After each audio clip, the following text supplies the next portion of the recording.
Welcome to the Time for Heroes podcast. Hi, my name's Margaux. I'm an artist, a singer, songwriter, musician. Thanks for having me on the Time for Heroes podcast. Thank you very much, Margaux. How are you today? I'm really good, to be honest. I'm going back to Dublin tonight, so I'm feeling a bit excited to see my family and stuff. So I'm feeling good. How about you? Yeah, I'm good. Really nice to speak to you. Been listening to your new EP which came out on Friday. So we're going to talk about that. But what I like to do is go right back to the start. So what was life like for a young Margaux Regan growing up? So I started I was born. Let's start there. And then I was born in Switzerland, and my family kind of grew up. Because my dad was from France, but he's from the border near Switzerland. So I grew up in nature around there in France, and it was really nice and peaceful, to be honest. Just had a lot of room to run, had a forest beside me, the mountains, everything, so it was amazing. And then when I was 14, we moved to Dublin because my mom is Irish, so we moved there. But growing up, it was mostly just nature and putting princess dresses on and singing with my sisters and just kind of a very normal childhood. So when did you first get into music? For what I've seen, you picked up the guitar at the age of 10, is that correct? Yeah, that is correct. So I got into music. It was kind of always like a thing in our house. It was just like a lot of music playing. My parents aren't musicians at all, but there was just a lot of music going around. So I remember my sister showed me a video of Taylor Swift. I think it was like when I was 9 or something. She showed me a Grammy performance, and I just always loved Taylor Swift. Anyways, I went to see her in the 1989 concert, and I was always starstruck by her. So I remember there was like a school talent show that I really wanted to participate in because I wanted to there was this guy I had a crush on in my class, and I really wanted to write a song about it and perform it at the school talent show. So I picked up a guitar and I just started trying to write songs. But we had this electric piano, and my mom would tell me that I would always kind of try and already write songs on there growing up, which I don't really remember, but that's what she tells me. So I would go on the piano and, try and make songs and perform them to anyone I could. But really, when I started, finishing a song from start to bottom from start to finish, is when I picked up the guitar. So, yeah. So that was like self-taught then. When did you start kind of learning music like professionally? So it wasn't self-taught. Maybe started playing by myself at age 10. I did have classical lessons on the guitar, which I hated because I remember going into the first lesson, and he was like, "Do you want to play chords or do you want to do notes?" And at the time, I didn't really know what that meant, so I just said whichever. And we started doing classical training, so it was kind of guitar picking, and it was horrible. And I remember I just dreaded it. And then finally, I changed guitar teacher, and he started teaching me how to play chords. I was like, oh, this is great. So now I can learn any song. Because I was like, I can literally learn any song and sing whatever. And it completely changed the whole thing for me. Because I really thought that I was going to just have to stop doing guitar, and it completely opened my eyes, and I was like, okay, this is amazing. I hated being classically trained. Or I remember my little sister, she would have some piano lessons, and they were classical piano lessons, so she would learn, different songs, but it was notes, so it was completely different, and it was so rigorous. And I'm definitely not someone that, as a songwriter, you kind of think outside the box. It was horrible for me to be like, oh, I can't just add a chord there, and I can't like riff off and do whatever I want and improvise. Mhm. So definitely never had that kind of mindset. Yeah, when I learnt chords, it completely changed everything. So once you kind of go into the chords and that, as you say, that kind of changed your way of thinking. What was the ambition? Was there Mm. anything else other than music? Like, was there any other profession you were going to get into? Or... Yeah, I was never good at school, but I always, even during like lunch breaks or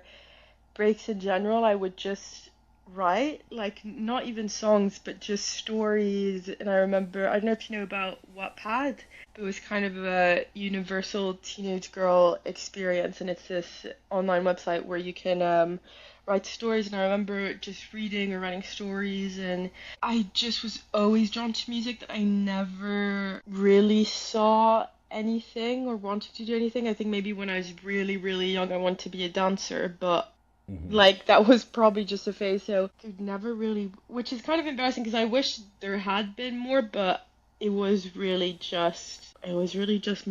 it's always just been music, to be honest with you. Like the thought of, being able to perform in front of a lot of people, because I would watch Taylor Swift performances, and I would spend my time on YouTube watching music videos and it was just always, yeah, enamored with this whole world.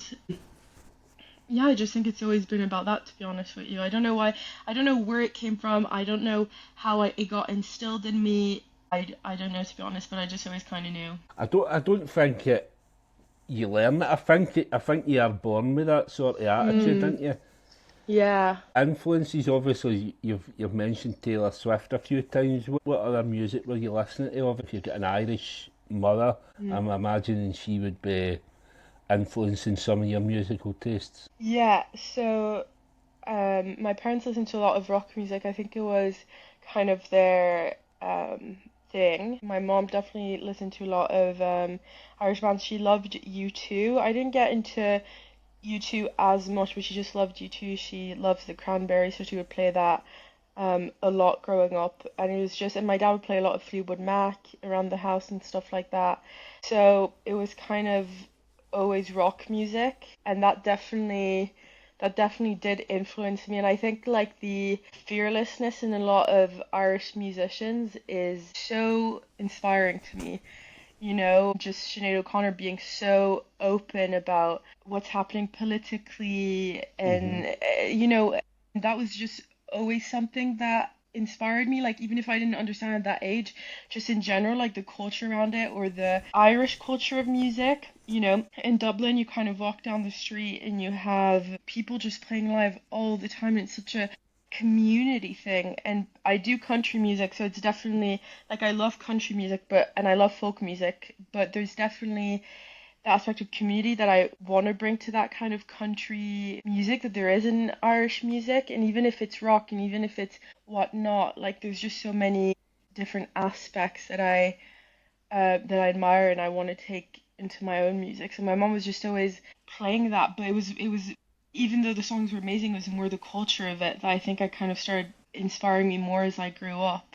Hmm. And I think I just love rock music, and I love Stevie Nicks. My dad would play a lot of Fleetwood Mac. I know they're not Irish, but I mean, yeah, I think their music taste definitely influenced me a lot. You can hear a bit of Stevie Nicks in your music as Mm. well, which is funny. I was speaking to a girl last week that I had on the podcast probably about a year ago maybe, and she's just released her latest song, and again it sounds dead Fleetwood Macy. So it's definitely a sound that sort of sounds never went away. Yeah, I think she was so monumental, especially because she's a female songwriter.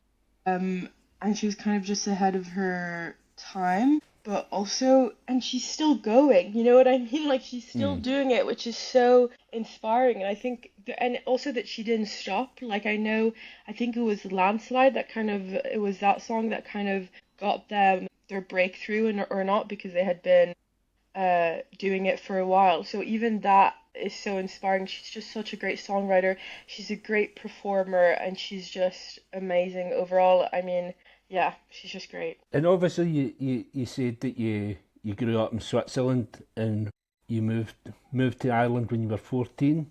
So Hmm. how was it moving to Ireland at that age? Obviously, Yeah, as like a teenager, it must be hard kind of integrating yourself. I think it's definitely hard. I always struggled in school in general.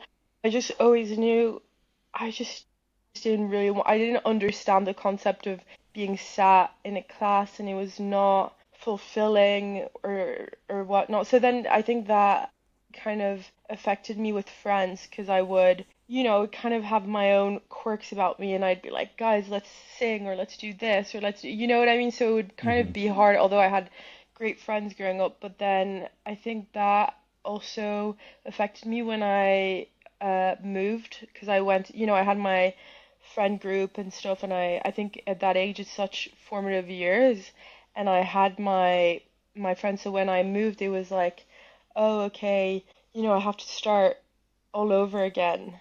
And I think, but at the same time, I'm so grateful that it happens because I think Dublin is such a great musical city, and I definitely relate more to the Anglophone side of my nationality because my dad's French, and because it's more open-minded, and I did feel, even though it kind of felt really like an outsider, especially because I don't know, they all knew each other for Dublin is quite a small city, so they all knew each other. They've all known each other for a long time.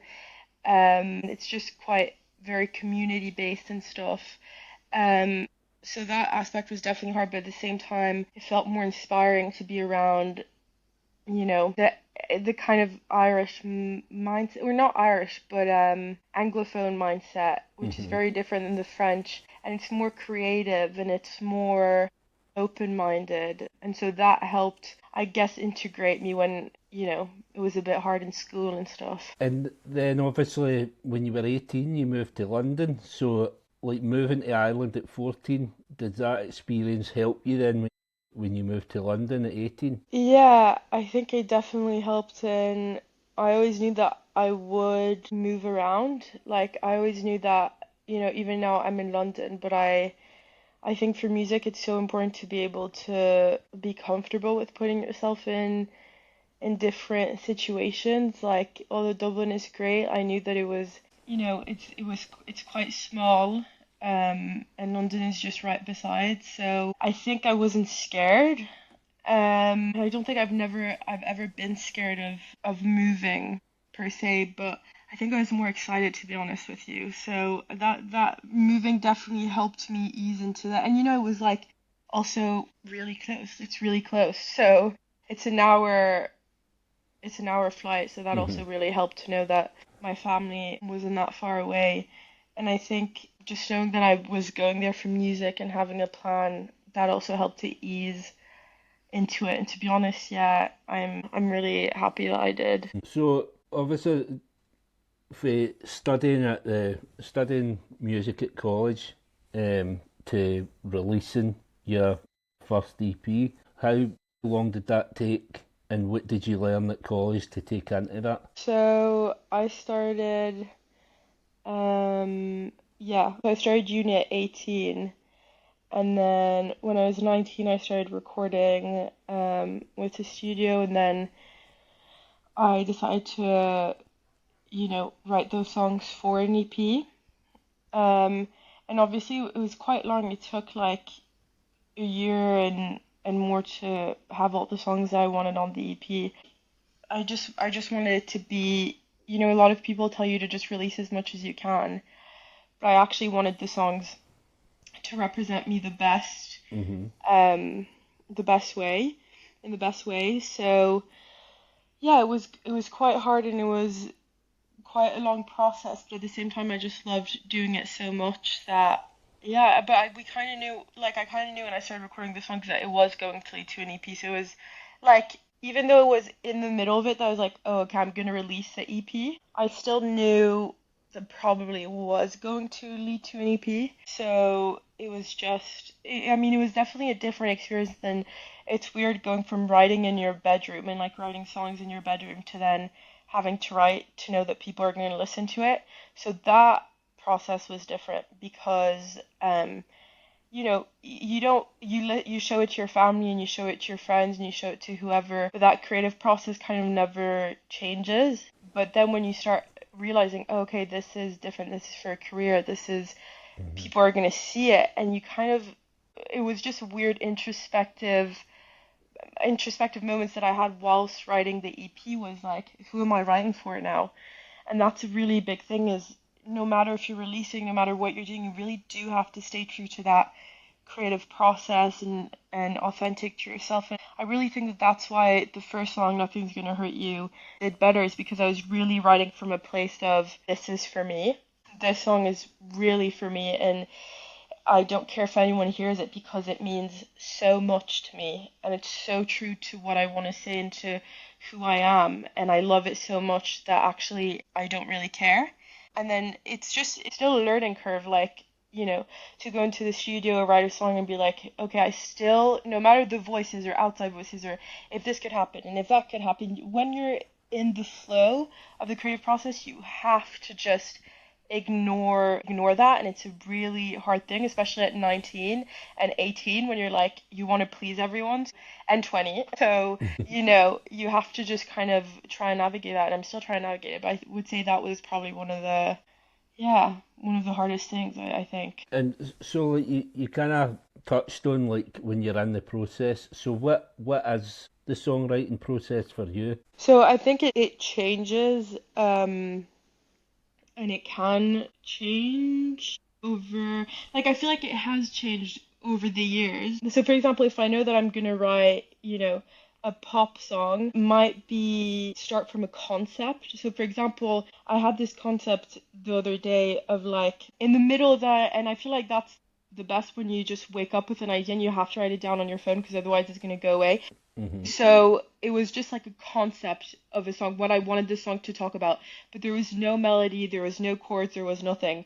But that alone is what I love doing, is kind of writing around a concept, or I hear a phrase and I'm like, oh, okay, that's cool. But most of the time it can just be me kind of hearing a melody in my head, or kind of like most, I would say 100%, 90% of the time, it's me feeling like I need to get this thing out. I don't know what it is, but maybe it's a melody, maybe it's an idea of a lyric, maybe it's an idea of a title, maybe it's an idea of a concept, but it's just me needing to get it out some way, typing it out on my phone, going to the piano, going to the guitar. And I feel like that's when the best songs come out, rather than sitting at the piano, sitting at the guitar and being like, I have to write this and I need to get a song out right now. It's like this like intense need or intense like calling to get something out, and that feels more natural rather than forcing yourself. So that's, I would say, is my creative process, is like having, yeah, that kind of energy flow, if that makes sense, because the thing is it can change so much, but I think that what makes more sense to me is just, yeah,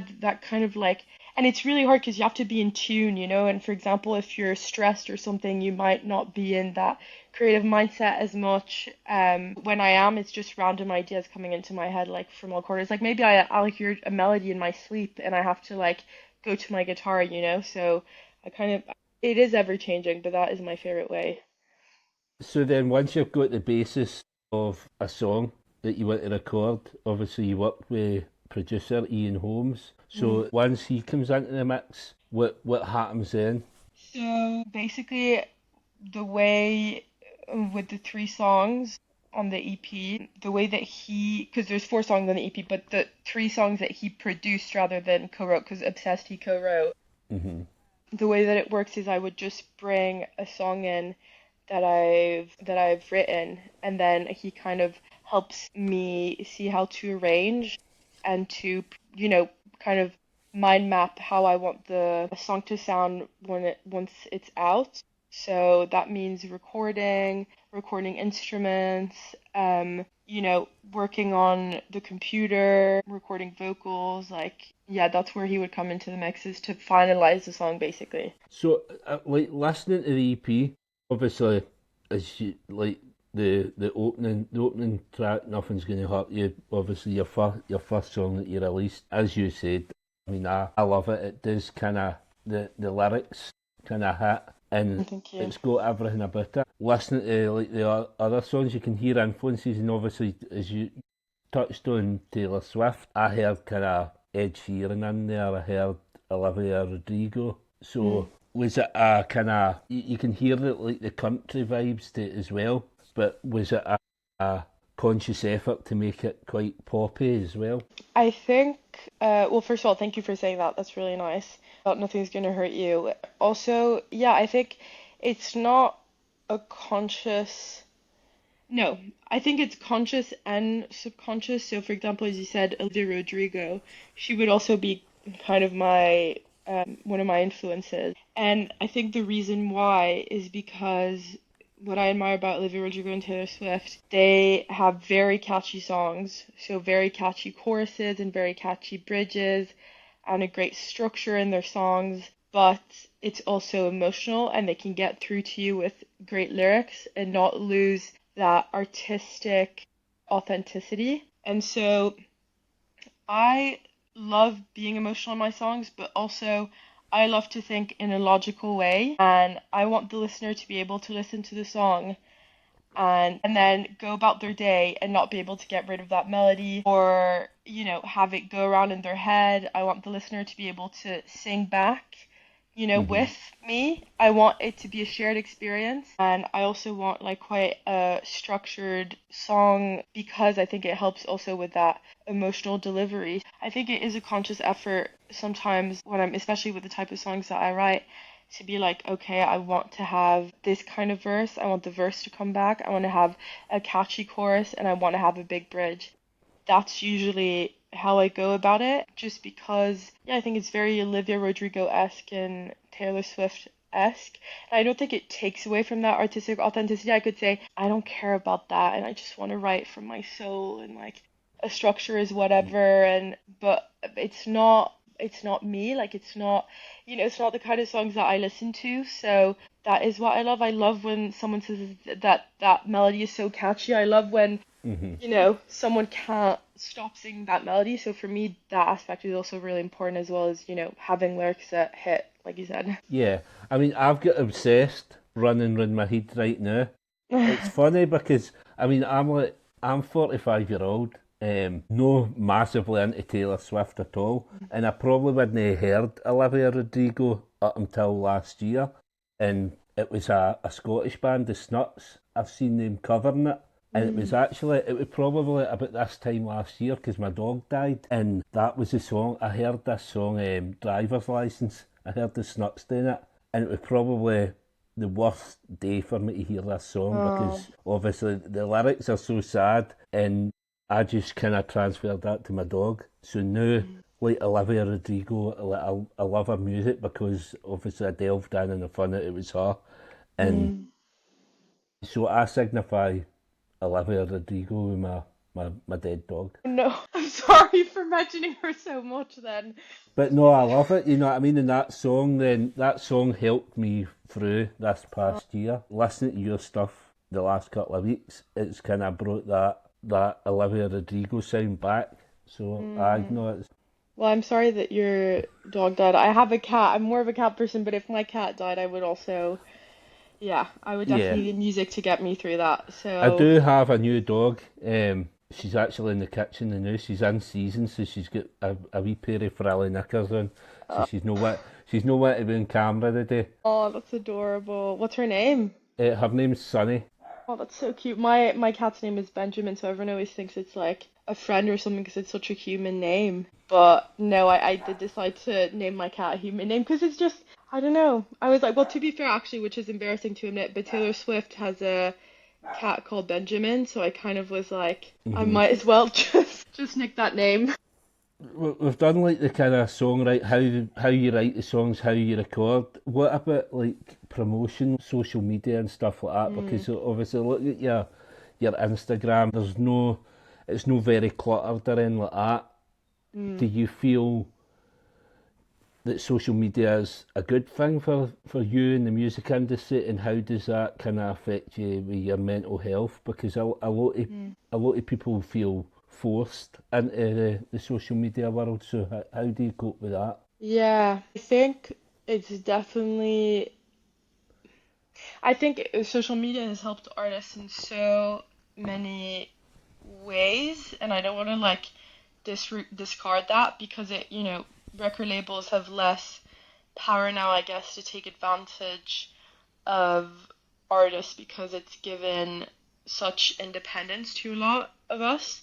And I think it's a great way to get your music out without needing funding or the backing of a record label or a management. So in that sense, it's great to know that you're able to have that reach, but at the same time, I think you can start to focus too much on social media. Hmm. And I've seen friends of mine that are artists. It's funny because I'm surrounded by obviously a lot of musicians, and there's the musicians that don't like social media that much, and they focus on gigging, and they absolutely hate talking about it, and it's like this evil thing, and that works for them. And then there's other artists that I've seen that are great at using social media, like they're absolutely just naturals at it, and it's awesome. And I think I'm kind of like in the middle. Hmm. I think for mental health, yeah, it can be hard to disconnect. And like I was saying, I've seen friends of mine kind of go through this loophole of being so focused on social media that they lose that creative spark. And at Hmm. the end of the day, I don't care who's telling you to post 3 times a day. Would you rather post 3 times a day and have maybe a tiny bit of reach for this one single song, but then that messes up your next songs because you are so, in that you lose that creative spark and you lose that creative flow. Hmm. So I think it's very important to find a balance and like also not listen to what people tell you, because I don't care about posting 3 times a day if I know it's gonna affect how my songs are gonna sound. And the first thing that comes for me first is the thing that comes first to me is songwriting and my songs and how they sound and my craft. So I think it's definitely just about really knowing where you stand and who you are as an artist. And I try not to let it, because then you think, oh, that's the only way that I can reach people. And that's not true. If you really focus on your craft as well and you have that social media on the side, that's great. But also just make sure you have good songs. Yeah.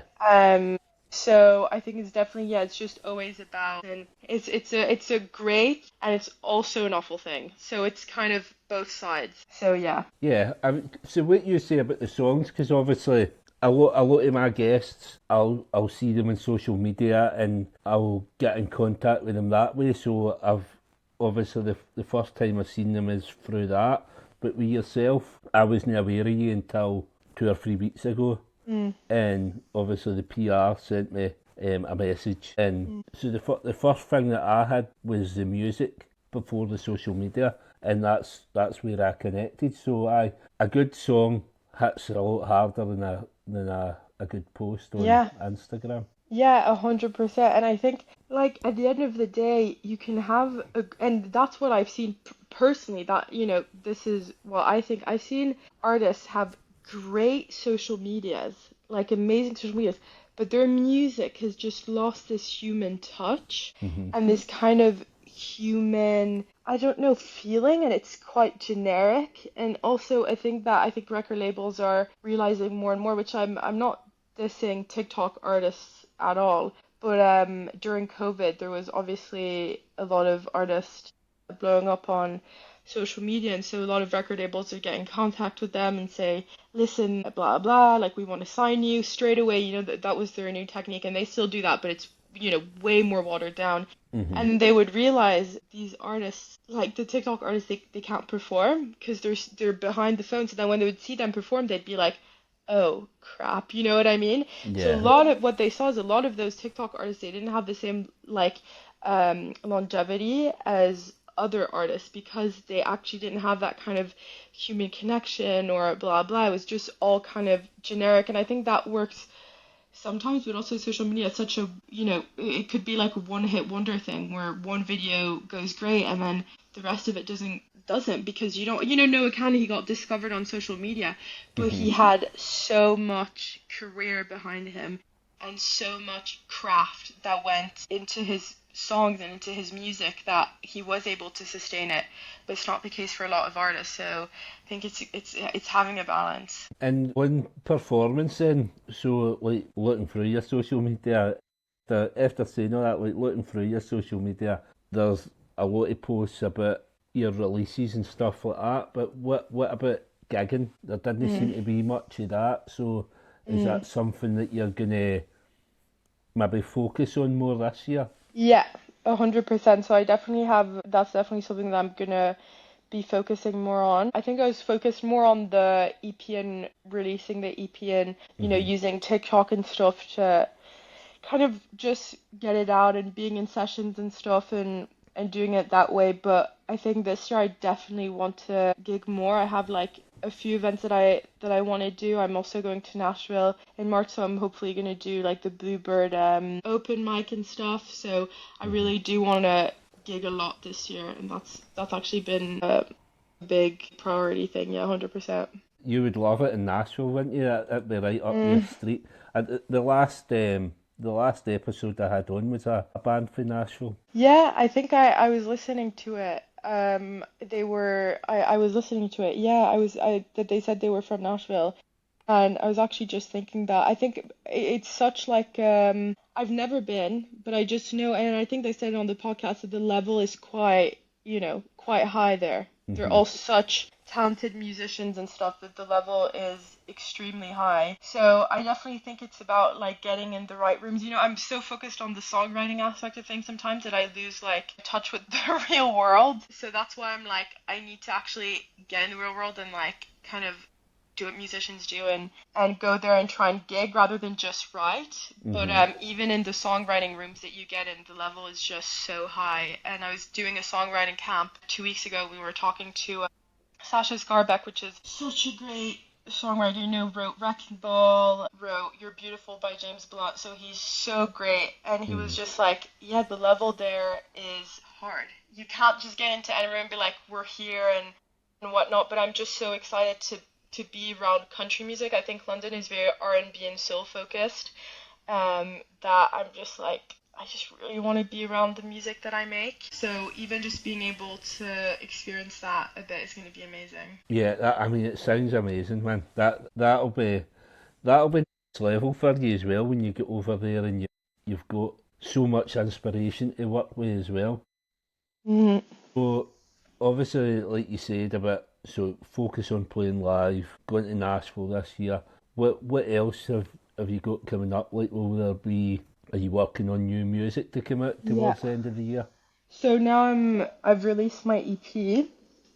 And now what I've decided, which I hadn't done before, that I wanted to get in as many sessions as possible. So what I was doing before is maybe focusing more on working with one person, and which was great because I got the EP and I'm really happy with that. But what I've been doing recently is just trying to get in as many writing sessions as possible, trying to get in as many production rooms as possible, meet producers. So what I want to do, I've been working with this producer. We've done 2 songs, and I think I want to experiment more. I want to kind of learn my sound more, and I want to be able to also use social media and kind of see.